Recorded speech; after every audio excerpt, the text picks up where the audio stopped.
তো বন্ধুরা আপনারা কিন্তু আমার ব্যাকগ্রাউন্ডে গ্লো ইফেক্ট দেখতে পাচ্ছেন। তো এরকম গ্লো ইফেক্ট আপনি কিভাবে অ্যাড করবেন সেটাই কিন্তু আজকে আমি আপনাদেরকে শেখাবো। এই গ্লো ইফেক্ট অ্যাড করতে পারবেন আপনি ক্যাপকাট অ্যাপ্লিকেশনের মাধ্যমে। সম্পূর্ণ কিন্তু ক্যাপকাট অ্যাপ্লিকেশন দিয়েই আপনার এই গ্লো ইফেক্ট অ্যাড হয়ে যাবে।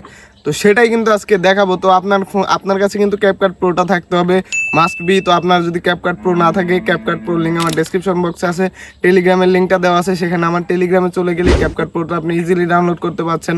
তো সেখান থেকে ডাউনলোড করে নেবেন। আর তো চলেন এখন চলে যাই ক্যাপকাটে আর ভিডিও এডিটটা শিখাই দিই।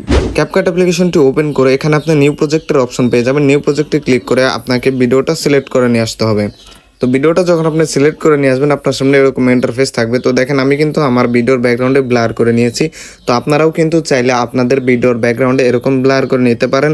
তারপর হচ্ছে আপনি ফার্স্টে হচ্ছে আপনার ভিডিওটাকে একটু কাস্টমাইজ, একটু কালার গ্রেডিং করে নেবেন। তো সেটা আমি দেখাচ্ছি। তো তার জন্য হচ্ছে আপনি এখানে এই অ্যাডজাস্ট অপশন পাচ্ছেন। অ্যাডজাস্ট অপশনটাতে চলে গিয়ে এখানে হচ্ছে আপনি স্ক্রল করে এইদিকে যাবেন। এই দিকে গেলে এখানে গ্রাফসের একটা অপশন পাচ্ছেন। এই গ্রাফস অপশনটাতে একটু ক্লিক করে দিয়ে ফার্স্টেরটা একটু নিচের দিকে নামাই দিবেন। তারপর মাঝখানে একটু উপরের দিকে উঠাই দিবেন। তো মাঝখানে একটু উপরের দিকে উঠাই দিয়ে তারপর হচ্ছে এখানে সাইন করে দেবেন। এখানে সাইন করে দেওয়ার পর তো এটা হচ্ছে আপনার একটু কালারটা অ্যাডজাস্ট হয়ে নিল। তো তারপর হচ্ছে আপনার এই যে কালারের জন্য আপনি এখানে চাইলে কিছু ফিল্টার অ্যাড করে নিতে পারেন বা আবারও এখানে অ্যাডজাস্ট অপশনে ক্লিক করে দিতে পারেন। এটা আপনার ইচ্ছা, আপনার ভিডিও যেরকম হবে আপনি সেরকম করে নেবেন এখান থেকে। তো আমি এখানে এই অ্যাডজাস্ট অপশনে একটু ক্লিক করে দিই। অ্যাডজাস্ট অপশনে ক্লিক করে দিয়ে এখানে যে ক্লিয়ারিটি অপশন দেখতে পাচ্ছেন, এই ক্লিয়ারিটি অপশনটা আমি বাড়িয়ে দেবো।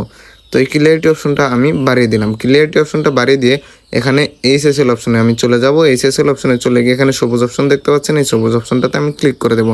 সবুজ অপশনটাতে ক্লিক করে দিয়ে এখানে লাইটনেসটা হচ্ছে আমি বাড়িয়ে দেবো। লাইটনেসটা হালকা বাড়িয়ে দেবো। তারপরে স্যাচুরেশনটাও হালকা বাড়িয়ে দেবো, তেমন না। তারপরে হিউটা একটু কমিয়ে দেবো। তো কমিয়ে দিলে আমার হচ্ছে এরকম কালার গ্রেডিংটা কিন্তু চলে আসতেছে। তারপর এখানে সাইন করে দেবো। সাইন করে দিয়ে এখানে আমি চাইলে কিন্তু এখন একটা ফিল্টার অ্যাড করে নিতে পারি। তো ফিল্টার অ্যাড করে নিয়ে দেখাচ্ছি আপনাদেরকে। তো ফিল্টারে চলে যাবেন। তো ফিল্টারে আসার পর এখানে আপনি অনেকগুলো ফিল্টার কিন্তু পেয়ে যাবেন। ক্যাম্পেইন, তারপর হচ্ছে ক্লিয়ার 111। তো তারপরে আমি যেটা অ্যাড করি নাইট সিনসে গিয়ে হচ্ছে এখানে অরেঞ্জ ব্লু একটা ফিল্টার আছে। এই ফিল্টারটা ইউজ করলে অনেকটাই সুন্দর দেখা যায়। তো তার জন্য আমি এই ফিল্টারটা 30 বা 35-এ নিয়ে রেখে দিয়ে এখানে সাইন করে দেবো। তো এখানে সাইন করে দেওয়ার পর এখন হচ্ছে আমি সেই গ্লো ইফেক্টটা অ্যাড করব। তো সেটার জন্য এই যে এখানে ইফেক্ট অপশন দেখতে পাচ্ছেন, ইফেক্ট অপশনটাতে একটা ক্লিক করে দিতে হবে। তারপর এখানে ভিডিও ইফেক্ট একটা ক্লিক করে দিতে হবে। তারপর এখানে সার্চ অপশনে চলে যেতে হবে। তারপর এখানে লিখতে হবে হচ্ছে আপনার ড্রিমি গ্লো। তো আপনি এখানে ড্রিমি গ্লো লিখে দেবেন। ড্রিমি গ্লো লিখে দিলে দেখবেন যে ফার্স্টেই চলে এসেছে। তো আমার ব্যাকগ্রাউন্ডে গ্লো ইফেক্ট দেখতে পাচ্ছেন। তো এরকম গ্লো সেটাতে ক্লিক করে দেওয়া মাত্রই কিন্তু দেখতে পাচ্ছেন আমার কিন্তু গ্লো ইফেক্ট একদম ফুললি কিন্তু অ্যাড হয়ে গেছে আমার ভিডিওতে, যেটা আপনারা এই মুহূর্তে দেখতে পাচ্ছেন। অনেক সুন্দর হয়ে গেছে কিন্তু ভিডিওটা। তারপর এটা টান দিয়ে সামনের দিয়ে ব্যাকে নিয়ে যাবেন। তারপর হচ্ছে এখানে যে ক্যাপকাটের ওয়াটারমার্কটা থাকে সেটা এখান থেকে ডিলিট করে দিবেন। আর এখন হচ্ছে আপনি চাইলে কিন্তু এই যে গ্লো ইফেক্টটা যে অ্যাড হলো, এই গ্লো ইফেক্টটা আপনি অ্যাডজাস্ট করে নিতে পারেন। মানে আপনি গ্লোটা কমায় নিতে পারেন, বাড়ায় নিতে পারেন। তো আমি এই যে ইফেক্টটাতে ক্লিক করে এখানে অ্যাডজাস্ট অপশনে ক্লিক করে দেবো। তারপর এখানে আপনি চাইলে রেঞ্জটা বাড়িয়ে নিতে পারবেন। এখানে যদি এইদিকে দেন তাহলে হচ্ছে রেঞ্জ কম। তো বন্ধুরা আপনারা কিন্তু এখানে আপনি এটাকে যত এইদিকে দেবেন তত হচ্ছে আপনার রেঞ্জটা বেড়ে যাবে। তো এটা হচ্ছে 35 বা 40-এ রেখে দিলে সবচাইতে বেটার হয়। 40-এ বা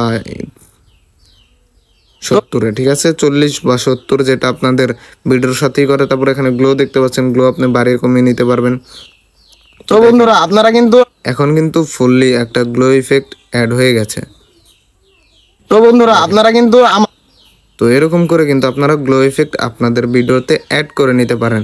তো গ্লো ইফেক্ট যখন আপনাদের ভিডিওতে অ্যাড হয়ে যাবে তো তখন হচ্ছে এই যেখানে 1080p আছে এটাতে ক্লিক করে দিয়ে এখানে 60-এ চলে গিয়ে এখানে হাই গিয়ে এখানে এক্সপোর্ট অপশনটাতে ক্লিক করে দেবেন। তাহলে কিন্তু আপনার ভিডিওটা এক্সপোর্ট হয়ে যাবে। তো আশা করি আপনারা শিখতে পেরেছেন কীভাবে এরকম গ্লো ইফেক্ট অ্যাড করবেন। আর যদি শিখে থাকেন অবশ্যই চ্যানেলটি সাবস্ক্রাইব করে পাশে আসা বেল আইকনটি বাজিয়ে দেবেন। ধন্যবাদ।